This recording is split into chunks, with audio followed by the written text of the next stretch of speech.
Assalamualaikum warahmatullahi wabarakatuh. Perkenalkan, nama saya Reski Amalia. Saya dari Fakultas Keguruan dan Ilmu Pendidikan, Program Studi Bimbingan dan Konseling. Dalam video kali ini, saya dan rekan-rekan saya akan menjelaskan tentang jenis-jenis dan penyebab krisis perkembangan dalam masa remaja dan usaha mengatasinya. Dalam video kali ini, saya akan menjelaskan tentang pengertian krisis perkembangan. Krisis perkembangan merupakan peristiwa normal dalam periode perkembangan manusia. Perubahan dan transisi yang terjadi pada setiap periode dapat membuat seseorang mengalami krisis. Wigger menjadikan teori Erikson mengenai 8 tahap perkembangan sebagai dasar usaha untuk membahas krisis perkembangan. Setiap orang akan melewati tahap perkembangan tersebut. Jika terdapat gangguan dalam mencapai dan melewati transisi perkembangan dapat membuat individu jatuh dalam keadaan krisis. Krisis perkembangan subjek yang dialami berada pada tahap identity versus identity confusion. Pada tahap ini, pencapaian identitas pribadi dan menghindari peran ganda merupakan bagian dari tugas yang harus dilakukan dalam tahap ini. Baiklah, di sini saya akan menjelaskan materi pertama, yaitu jenis-jenis krisis perkembangan yang dialami oleh remaja. Baiklah, apa saja jenis-jenis krisis perkembangan yang dialami remaja tersebut? Mari kita bahas secara singkat pada video kali ini. Yang pertama ada masalah akademik.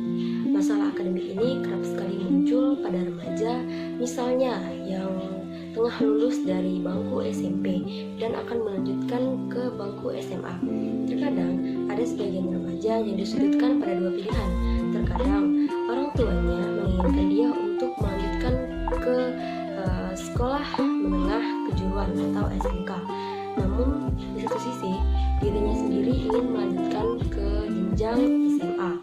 Nah, kedua hal tersebut merupakan polemik pada diri remaja yang membuatnya kebingungan untuk memilih mana yang harus dia pilih. Terkadang juga remaja memilih untuk mengikuti kemauan orang tuanya karena tidak bisa mengungkapkan perasaannya atau sulit membuka dirinya kepada orang tua untuk jujur dengan apa yang dia inginkan ataupun apa yang ia rasakan. Baiklah, sekarang yang kedua. Yang kedua yaitu adalah tekanan dalam pergaulan. Mengapa tekanan dalam pergaulan merupakan jenis-jenis krisis perkembangan yang dialami remaja? Jawabannya adalah pergaulan merupakan suatu hal yang mengiringi langkah remaja untuk menemukan jati dirinya. Nah, jika dalam perjalanan menemukan jati dirinya, remaja sulit membuka diri atau tidak bisa membaur dalam lingkungan tersebut, remaja cenderung mengasingkan diri. Lebih tepatnya, remaja lebih memiliki sifat introvert pada lingkungan teman sebayanya maupun lingkungan sekitarnya. Ketiga adalah perceraian orang tua. Ya, perceraian orang tua merupakan suatu hal yang sangat berpengaruh bagi seorang anak. Terlebih lagi jika seorang anak yang sedang menuju tahap atau fase remaja, di mana emosional, tingkah laku, dan segala hal yang terjadi pada diri remaja tersebut sedang mengalami fase labil. Jadi ketika remaja dihadapkan pada masalah seperti itu, terkadang itu menjadi masalah yang besar sekali bagi remaja. Namun bagi remaja yang bisa mengendalikan diri dan emosinya, ia akan mengambil hikmah atau mencoba untuk menguatkan diri dan terus berusaha menjadi anak yang baik meskipun kedua orang tuanya sedang mengalami masalah. Yang keempat atau yang terakhir yaitu kehilangan orang yang dicintainya. Ya, pada masa remaja kehilangan orang yang dicintai mungkin merupakan hal yang sangat sensitif sekali. Mengapa? Karena pada masa remaja disinilah mereka mulai merasakan jatuh cinta, menyukai lawan jenis, menyenangi lawan jenis, dan remaja yang menyukai lawan jenis atau memiliki hubungan dengan lawan jenis, dan ketika hubungan tersebut sudah tidak ada lagi, atau anak zaman sekarang menyebutnya dengan kata putus hubungan. Ya, namun terkadang hal tersebut menjadi hal yang sangat besar sekali bagi sebagian remaja. Ada remaja yang mengalami frustasi karena ditinggal pacar, ditinggal orang yang dicintai tadi, yang membuatnya merasa dunia akan hancur atau kehidupan sudah berakhir. Remaja yang tidak bisa mengendalikan emosional dan remaja yang tidak mengendalikan hawa nafsu dan keinginannya kerap sekali terjerumus dalam jalan yang salah atau memilih jalan yang salah.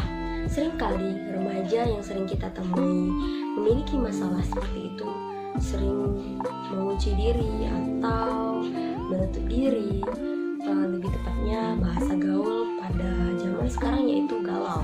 Ya, galau merupakan kata gaul bagi remaja yang sedang mengalami putus cinta atau ditinggal sang kekasih. Baiklah, itu saja penjelasan singkat saya mengenai jenis-jenis krisis perkembangan yang dialami oleh sebagian remaja.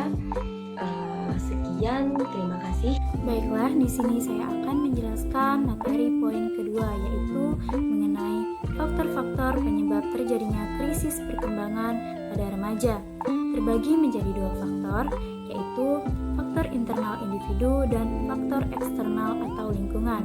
Pada faktor internal individu yaitu meliputi lemahnya kepribadian, yaitu kesulitan remaja mengembangkan kepribadian dapat menyebabkan hambatan dalam proses sosialisasinya. Lalu yang kedua, dinamika relasi khas antara faktor psikis dan faktor fisik yang kurang menguntungkan remaja.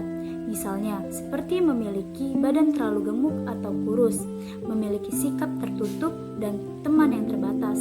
Yang ketiga, kurang pengalaman karena faktor usia. Anak usia remaja masih kurang dalam pengalaman serta pengertian dan penalaran. Yang keempat, pengertian yang salah. Kurang pengetahuan dan pengertian dapat menyebabkan remaja mendapatkan informasi yang salah.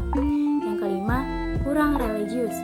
Pendidikan agama remaja masih sangatlah minim, sehingga pengenalan maupun pemahaman mengenai Allah masih sangat lemah. Lalu ada faktor yang kedua, yaitu faktor eksternal atau lingkungan, yang meliputi yang pertama ada ketidakharmonisan hubungan antara orang tua.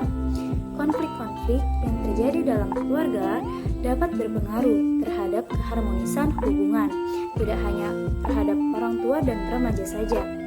Yang kedua, orang tua terlalu menekan remaja, seperti memberi nasihat, saran-saran dengan memaksakan kehendak mereka.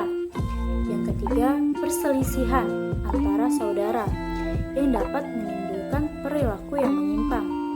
Keempat, pengaruh pergaulan remaja yang buruk. Yang kelima, pengaruh dari keadaan sekolah remaja. Lalu yang terakhir, perceraian orang tua.